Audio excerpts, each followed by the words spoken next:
নমস্কার বন্ধুরা, mode styling চ্যানেলে আপনাদের সবাইকে স্বাগত জানাই। আজকে আমি আপনাদের সাথে এই সব্যসাচী ব্লাউজটা কাটিং স্টিচিংয়ের ফুল ভিডিওটা শেয়ার করব আর খুব সহজ পদ্ধতিতে শেয়ার করব, যাতে আপনারা একবার দেখে শিখে যেতে পারেন। তো চলুন, যারা যারা আমার চ্যানেলটি এখনো সাবস্ক্রাইব করেনি প্লিজ সাবস্ক্রাইব করে দেবেন। আপনাদের সাপোর্ট আমার ভীষণভাবে প্রয়োজন। তো দেখুন, এর জন্য আমি ফার্স্ট একটা পেপার নিয়ে নিয়েছি। আপনারা যারা বিগিনার্স আছেন অবশ্যই পেপারে কাটিং করবেন, আর যারা পুরনো আছেন তারা ডাইরেক্ট পেপারেও কাপড়েও কাটিং করতে পারেন। তো দেখুন, আমি এখানে ফুল লেন্থটা নিয়ে নিলাম। আপনাদের যা রেডি লেন্থ থাকবে তার থেকে আপনারা 1 ইঞ্চি ব্যাক পার্টে বেশি নেবেন আর 1.5 ইঞ্চি ফ্রন্ট পার্টে বেশি নেবেন। তো দেখুন, আমি এখানে ফুল লেন্থটা নিয়ে নিয়েছি, এটা ব্যাক পার্ট কাটিং করছি। আর এখানে দেখুন, শোল্ডার নিয়ে নিলাম 5.5 ইঞ্চি আর আর্মহোল নিয়ে নিলাম 6.25 ইঞ্চি। দেখতে পাচ্ছেন, এখান থেকে এবার একটা সোজা দাগ টেনে দিলাম, এই দিক থেকেও একটা সোজা দাগ টেনে দিচ্ছি। এবার দেখুন, আমি এখানে ছাতির 4 ভাগের 1 ভাগ নিয়ে নেব 11.5 ইঞ্চি। দেখতে পাচ্ছেন, 43 সাইজ চেস্টের জন্য বানাচ্ছি, 43 সাইজ ছাতির জন্য। তো এখানে 11.5 ইঞ্চি নিয়ে নিলাম, এক্সট্রা আরও 2 ইঞ্চি নিয়ে নিলাম। এখানে দেখুন, এক্সট্রা আরও 2 ইঞ্চি নিয়ে নিয়েছি ভেতরে কাপড় রাখার জন্য। এদিক থেকে দেখুন, এই কোণার দিক থেকে আমি 1.5 ইঞ্চিতে একটা দাগ দিয়েছি আর্মহোলের জন্য, আর্মহোলের শেপ দেওয়ার জন্য। দেখুন, এবার আমি দেখুন পুট রাখবো 3 ইঞ্চি, তার জন্য 3 ইঞ্চিতে একটা দাগ দিলাম, মানে 2.5 ইঞ্চি পুট রাখবো, তার জন্য 3 ইঞ্চি দিলাম। আমার 1/2 ইঞ্চি সেলাই মার্জিনে চলে যাবে। আর দেখুন, আমি গলার ডিপটা নিয়ে নিলাম। আপনারা আপনাদের পছন্দ মতন গলার ডিপ নিতে পারেন আর গলার ডিজাইনও দিতে পারেন। আমি এখানে নর্মাল গোল গলা করব, তো একটা বক্স করে নিলাম। এভাবে নিয়ে হালকা একটু দেখুন বাইরের দিক থেকে এভাবে বার করে দিয়ে একটা শেপ দিয়ে দিলাম। দেখতে পাচ্ছেন, এভাবে একটু ছড়িয়ে দিলাম গলাটা, যাতে পিঠটা দেখতে ভালো লাগে। আর যেহেতু ডিপ গলা আছে তাই জন্য এদিকে দেখুন 2 সুত মতন ডাউন করে দিয়েছি। এবার দেখুন, আমি কোমরের 4 ভাগের 1 ভাগ নিয়ে নেব। আমি এখানে দেখুন কোমরের 4 ভাগের 1 ভাগ নিয়ে নিচ্ছি 9.25 ইঞ্চি। আপনারা আপনাদের যা কোমর থাকবে সেটাকে আপনারা 4 দিয়ে ভাগ করে নেবেন। এক্সট্রা 1 ইঞ্চি নিলাম টেকিংয়ের জন্য আর 2 ইঞ্চি নিলাম ভেতরে কাপড় রাখার জন্য। দেখুন, এবার দাগগুলোকে আমি সোজা স্কেল দিয়ে এভাবে টেনে দেবো। দেখতে পাচ্ছেন তো, আমার ব্যাক পার্টটা মোটামুটি কাটিং কমপ্লিট। দেখুন, আমি ব্যাক পার্টটা কাটিং করে নিয়েছি, শুধু গলাটা কাটিং করিনি, গলাটা আমি কাপড়ে কাটিং করব। তো দেখুন, আমি আরও একটা পেপার নিয়ে নিয়েছি, সেটাকে ফ্রন্ট পার্ট কাটিং করব বলে। তো এখানে দেখুন, আমি এখানে লেন্থটা নিয়ে নিচ্ছি। আমি ব্যাক পার্টে 16 ইঞ্চি নিয়েছিলাম, তো ফ্রন্ট পার্টে 16.5 ইঞ্চি নিয়ে নিলাম। মানে যা আপনাদের ফুল লেন্থ থাকবে তার থেকে 1.5 ইঞ্চি এক্সট্রা নিয়ে নেবেন ফ্রন্ট পার্টে, আর 1 ইঞ্চি এক্সট্রা নেবেন ব্যাক পার্টে।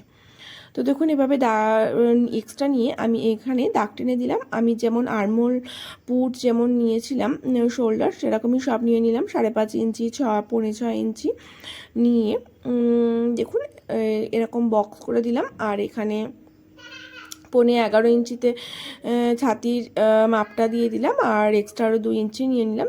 যেমন আমি ব্যাক পার্টে মার্কিং করেছিলাম ঠিক তেমনই মার্কিংটা করে নিলাম।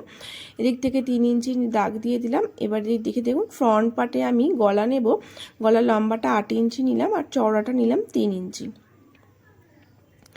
নিয়ে এভাবে একটা বক্স করে দিলাম। এখান থেকে আমি দেখুন হালকা একটু বাইরের দিক থেকে বার করে এভাবে কিন্তু পান গলার শেপটা দিয়ে দেবো। সব্যসাচী ব্লাউজে কিন্তু এই পান গলার শেপটাই বেশি চলে। তাছাড়াও যদি আপনাদের অন্য কোনো গলা পছন্দ হয় তো সেটাও আপনারা দিতে পারেন, তাতে কোনো সমস্যা হবে না। এবার দেখুন, আমি এখানে বাস্ট পয়েন্টটা নিয়ে নেব। তো আমার এখানে বাস্ট পয়েন্ট ছিল 11, তার থেকে 1/2 ইঞ্চি এক্সট্রা নিয়ে বাড়িয়ে নেবেন আপনাদের যা বাস্ট পয়েন্ট থাকবে। আর এদিক থেকে দেখুন চওড়াটা নিলাম 4.5 ইঞ্চি, এখানে একটা প্লাস চিহ্ন দিয়ে নিলাম। আর তার নিচে আরও 2 ইঞ্চিতে একটা দাগ দিলাম। দেখতেই পাচ্ছেন 2 ইঞ্চি নিচে একটা দাগ দিয়েছি। এখানে যা নিয়েছিলাম সেটাই এখানে নিয়ে নিলাম, দিয়ে একটা সোজা দাগ টেনে দেবো। দেখুন, এদিক থেকে একটা দাগ টেনে দিলাম এভাবে।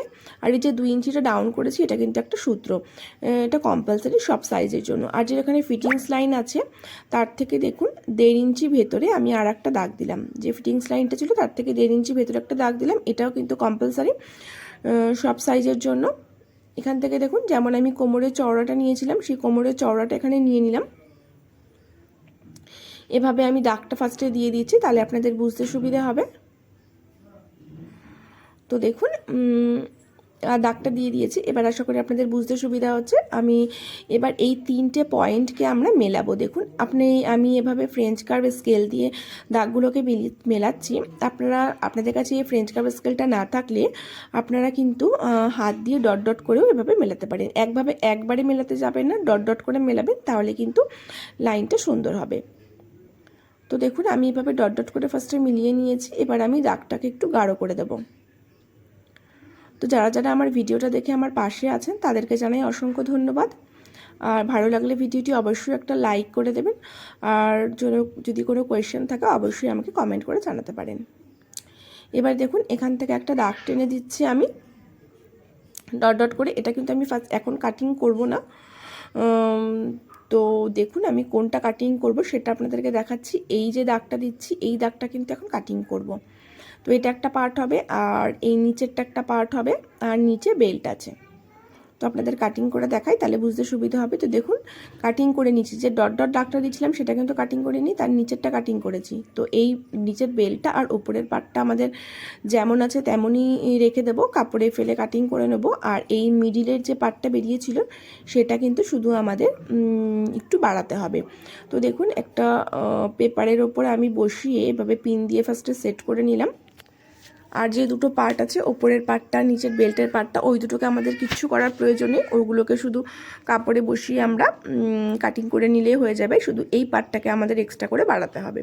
এবার দেখুন এই দুটো কোণাকে স্কেল দিয়ে একটা সোজা দাগ টেনে দিলাম।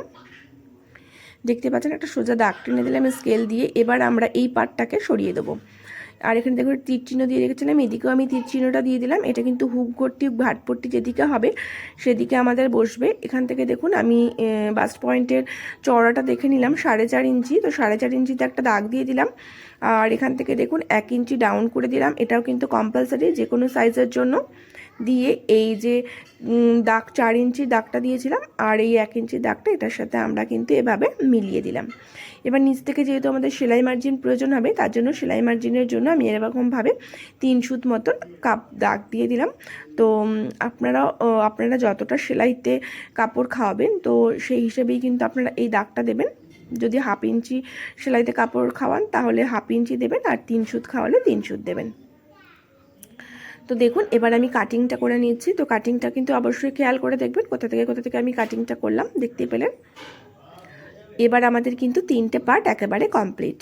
দেখুন আমাদের 3টে পার্ট এখানটায় এইভাবে জয়েন্ট হবে, জয়েন্টের ফলেই কিন্তু এখানে খাপটা আমাদের তৈরি হবে। তো দেখুন আমি কাপড়ে ফেলে কাটিং করে নিয়েছি, কাপড় আর লাইনিং দুটোতে। তো এইখানটা আমাদের জয়েন্ট হবে বেল পার্টের, তো তার জন্য আমি 1/2 ইঞ্চি এক্সট্রা নিয়েছি লাইলিনে। আর মেন ফেব্রিকগুলো আমার সব দিক থেকে এক্সট্রা আছে। তো দেখুন এটাও আমাদের জয়েন্ট হবে, এটাও আমি এক্সট্রা নিয়েছি। এবার দেখুন আমি কিন্তু এখানে সব পার্টগুলো লাইলিনের সাথে জয়েন্ট করেই রেখে দিয়েছি।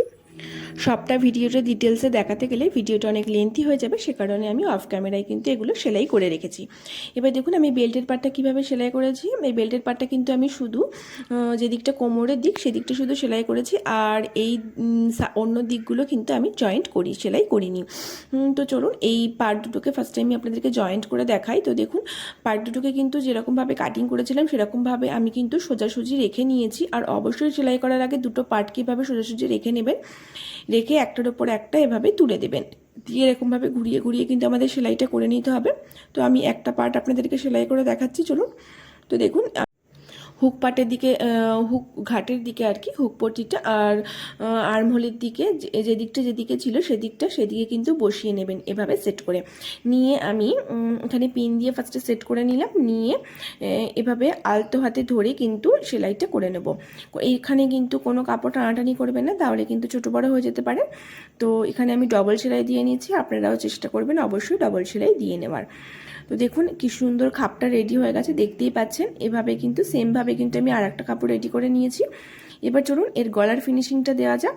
তো গলার ফিনিশিং দেওয়ার জন্য আপনারা এখানে বক্রমই ইউজ করতে পারেন, আর আমার মতন এভাবে নর্মাল শুধু লাইলিনের কাপড় দিয়েও কিন্তু গলাটা ফিনিশিং করতে পারেন, বা পাইপিনে ইউজ করতে পারেন যে কোনো। তো দেখুন আমি এখানে লাইলিনে বেঁচে যাওয়া কাপড়টাকেই জোড়া দিয়ে নিয়েছি, নিয়ে একটা লম্বা কাপড় রেডি করে নিয়েছি, নিয়ে আমি পিন দিয়ে সেট করে নিলাম। অবশ্যই সোজা দিকে বসিয়ে নেবেন লাইলিনটা, নিয়ে পিন দিয়ে সেট করে নেওয়ার পর এভাবে 2 সুত বরাবর বা 3 সুত বরাবর কাপড় ছেড়ে আমি কিন্তু একটা সেলাই দিয়ে নিলাম। লাইনিং আর মেন ফেব্রিকটাকে একসাথে জয়েন্ট করে নিয়ে একসাথে সেলাই করে নিলাম। নিয়ে এবার যে এক্সট্রা কাপড়গুলো আছে সেগুলোকে আমি এভাবে কেটে ফেলে দিচ্ছি। এই পিনটাকেও খুলে নেব। নিয়ে এদিকেও দেখুন আমাদের এক্সট্রা কাপড় আছে অনেকটা, তো 1 ইঞ্চি মতন কাপড় রেখে বাদবাকি কাপড়টা কিন্তু আমি এখানে কেটে দেবো। দেখতে পাচ্ছেন এবার পুরো গলাটাতে আমি ছোটো ছোটো করে কাট লাগিয়ে দিচ্ছি। দেওয়ার পর যাতে ভালো করে আমার বসে যায় গলাটা, দেওয়ার পর লাইনিংটাকে এভাবে বার করে নিলাম। নিয়ে মানে যেখানটা জয়েন করেছিলাম তার উপর থেকে আর একটা করে চাপ সেলাই মতন দিয়ে নিচ্ছি, যাতে ভালোভাবে কাপড়টা উল্টে যায় আমার ব্যাক সাইডে লাইনিংটা। দেখুন এভাবে আমি কিন্তু একটা সেলাই দিয়ে নিয়েছি। এবার ডাবল ফোল্ড করে নেব। দেখুন এভাবে ডাবল ফোল্ড করে নিয়ে লাইনিংটাকে একটা চাপ সেলাই দিয়ে নেব আর একটা। এখানে আপনারা যদি আমি এখানে পার বসাবো বা লেস বসাবো বলে আমি কিন্তু এই ডাবল ফোল্ড করে সেলাইটা দিয়ে নিচ্ছি এখানে মেশিনেই। আপনারা যদি এখানে কোনো লেস না বসান তাহলে কিন্তু অবশ্যই আপনারা এখানে হাতে সুই সুতো দিয়ে হেম করে নেবেন, নাহলে কিন্তু দেখতে খুব একটা ভালো লাগবে না। আর যদি পাইপিং বসান তাহলে তো কোনো সমস্যাই নেই। তো আমি এখানে যেহেতু লেস বসাবো তাই জন্য কিন্তু আমি এভাবে সেলাইটা করে নিয়েছি। দেখতে পাচ্ছেন এভাবে কিন্তু সেলাইটা করে নিয়েছি। আর আপনাদের কারোর যদি ভালো লাগে এভাবে সেলাই তাহলে অবশ্যই দিতে পারেন, তাতেও কোনো সমস্যা হবে না। তো দুটো দিকই আমি কিন্তু ফিনিশিং করে নিয়েছি। দেখতে পাচ্ছেন এখনও কিন্তু খুবই সুন্দর লাগছে লেস না বসানোর আগে। তো এবার দেখুন আমি এই যে এই দুটোকে জয়েন্ট করার জন্য একটা মিডলে কাপড় বসাতে হবে, তো সেই কাপড়টাকেই নিয়ে নিয়েছি এখানে আমি। দেখুন একটা কাপড়কে মাঝখান থেকে ফোল্ড করে এভাবে ভাঁজ করে নিয়েছি। নিয়ে দু সাইডটাকেও ভেতর দিকে ঢুকিয়ে মুড়ে সেলাই করে নেব। নিয়ে দেখুন চারিধার দিয়ে কিন্তু কাপড়টা আমার বন্ধ হয়ে গেছে, কোনো দিক থেকে সুতো বেরোনোর কোনো জায়গা নেই। এবার এর ওপর এই পার্ট দুটোকে বসাবো। তো ফার্স্ট আমি গলার লম্বাটা নিয়ে নেব, যেমন কাটিংয়ের সময় নিয়েছিলাম 8 ইঞ্চি।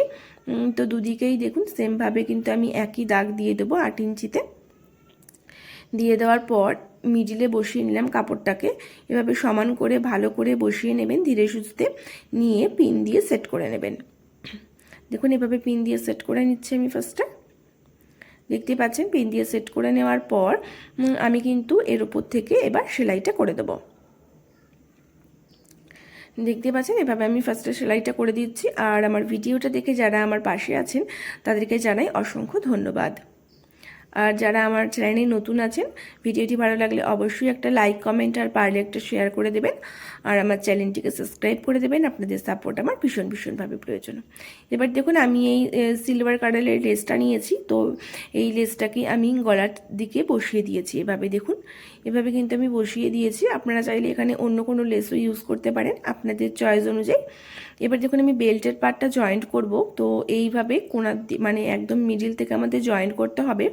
তো তার আগে এই মেন যে কাপড়টা আছে সেটাকে এভাবে 1/2 ইঞ্চি মতন ফোল্ড করে আমাদের আয়রন করে নিতে হবে আর ছোট ছোট কাট লাগিয়ে নিতে হবে। তো দেখুন অফ ক্যামেরায় আমি ছোট ছোট করে কাট লাগিয়ে 1/2 ইঞ্চি করে মুড়ে আয়রন করে নিয়েছি, যাতে আমাদের সেলাই করতে সুবিধা হয়। এবার দেখুন আমি এই লাইলিনের কাপড়টাকে বসিয়ে নেব। তো যে দিকটা আমাদের লাইলিন আছে সেদিকটা এভাবে ব্যাক সাইডে আর কি বসাবো। এভাবে কোণার দিক থেকে বসিয়ে একটা সেলাই করে নেব। দেখুন মানে আমাদের কিন্তু এই মিডিল থেকে বসিয়েই সেলাইটা করতে হবে, এক ধার দিয়ে বসিয়ে সেলাইটা করলে কিন্তু হবে না। এক্ষেত্রে আমাদের কিন্তু মিডিল থেকে বসিয়েই সেলাইগুলো করতে হবে। তো দেখুন এভাবে কিন্তু আমি মিডিল থেকে বসিয়ে সেলাইগুলো করে নিচ্ছি। আর এই ছোট ছোট টিপসগুলোই কিন্তু ফলো করলে এই ব্লাউজটা আপনাদের অনেক ভালো ফিটিংস হবে, দেখতে অনেকটা বেশি সুন্দর হবে এই ছোট ছোট টিপসগুলো যদি আপনারা ফলো করেন। তো দেখুন এভাবে কিন্তু সেলাইটা করে নিচ্ছি। আর আমি এখানে 43 সাইজ চেস্টের জন্য দেখিয়েছি, আপনারা একই সূত্র ধরে যে কোনো সাইজের জন্য বানিয়ে নিতে পারেন। তো দেখুন এবার আমি এই সাইড থেকে সেলাইটা করে নিচ্ছি। দেখতে পাচ্ছেন এভাবে ধরে ধরে কিন্তু সেলাইটা করবেন, আর কোনো কাপড় কিন্তু টানাটানি করবেন না, তাহলে কিন্তু অবশ্যই স্টেপটা নষ্ট হয়ে যাবে। এবার আমি সামনের দিকে দেখুন উল্টে নিলাম। দেখতে পাচ্ছেন এভাবে উল্টে নিয়েছি। সামনের দিকে উল্টে নিয়ে এই মেন কাপড়টাকে বসিয়ে নিলাম। এই মেন কাপড়টা বসানোর সময়ও কিন্তু আমাদের এই একদম মিডিল থেকেই সেলাইটা করতে হবে। তো একদম মিডিলে বসিয়ে নিয়ে সুইটা একদম মিডিলে গিথে নেবেন ফার্স্টে, নিয়ে এভাবে কিন্তু কাপড়টাকে ঘুরিয়ে নেব। নিয়ে এবার কাপড়টা যেমন আছে আমাদের ঠিক তেমনভাবে বসিয়েই কিন্তু আমরা এখানে সেলাইটা করে দেবো। দেখুন কোথাও কোনো কাপড় টানাটানি করব না, ঠিক কাপড়টা আমাদের যেমনভাবে আছে ঠিক তেমনভাবেই কিন্তু এখানে আমরা বসিয়ে সেলাইটা করে নেব। আর এই যে দেখুন আর্মহোলের সাইডটা আমাদের খানিকটা বড় হয়েছে, কোনো সমস্যা নেই, এদিকটা কিন্তু আমরা কেটে ফিনিশিং করে দেবো। ব্যাক পার্টের সাথে মেপে আমরা কেটে কিন্তু ফিনিশিং করে দেবো। আর এই হলো ব্লাউজের ফুল লুকটা। আপনাদের কেমন লাগলো অবশ্যই কমেন্ট করে জানাবেন। তো আজকের মতন টাটা বন্ধুরা, দেখা হবে নেক্সট ভিডিওতে।